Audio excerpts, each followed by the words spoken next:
1 Petrus 3. Hidup bersama suami istri. Demikian juga kamu, hai istri-istri, tunduklah kepada suamimu, supaya jika ada di antara mereka yang tidak taat kepada firman, mereka juga tanpa perkataan dimenangkan oleh kelakuan istrinya.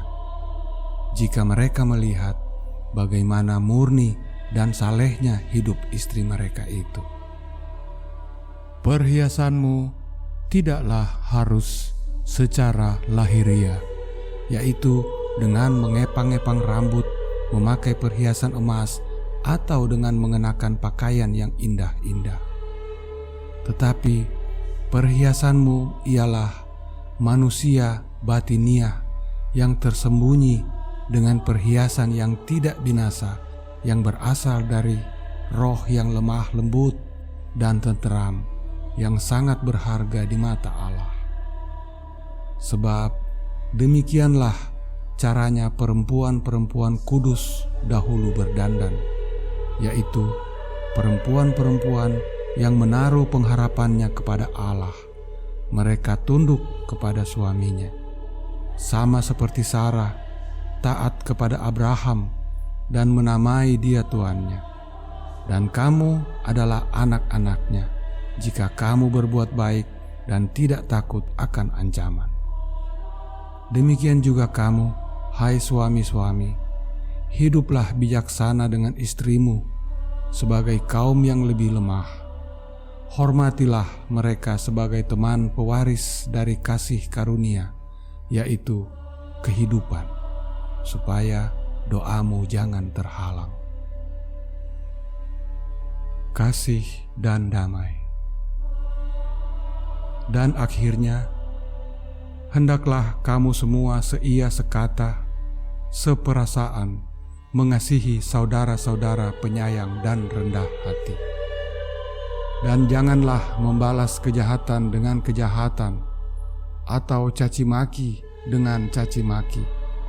Tetapi sebaliknya, hendaklah kamu memberkati, karena untuk itulah kamu dipanggil, yaitu untuk memperoleh berkat.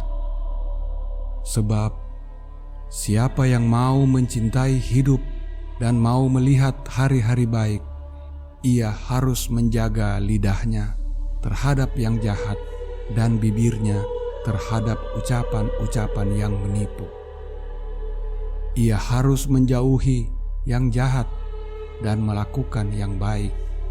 Ia harus mencari perdamaian dan berusaha mendapatkannya. Sebab mata Tuhan tertuju kepada orang-orang benar dan telinganya kepada permohonan mereka yang minta tolong. Tetapi wajah Tuhan menentang orang-orang yang berbuat jahat.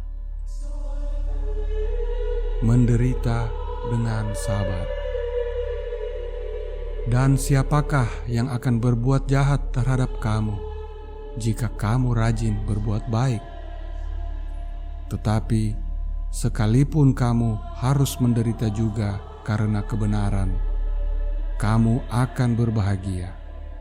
Sebab itu, janganlah kamu takuti apa yang mereka takuti, dan janganlah gentar.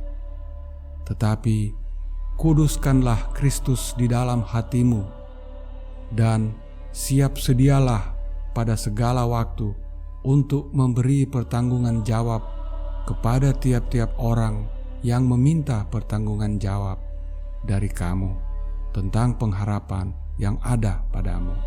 Tetapi haruslah dengan lemah lembut dan hormat, dan dengan hati nurani yang murni, supaya mereka yang memfitnah kamu karena hidupmu yang saleh dalam Kristus menjadi malu karena fitnahan mereka itu. Sebab lebih baik menderita karena berbuat baik, jika hal itu dikehendaki Allah, daripada menderita karena berbuat jahat. Sebab juga Kristus telah mati sekali untuk segala dosa kita. Ia yang benar untuk orang-orang yang tidak benar, supaya Ia membawa kita kepada Allah. Ia yang telah dibunuh, tetapi yang telah dibangkitkan oleh Roh Kudus.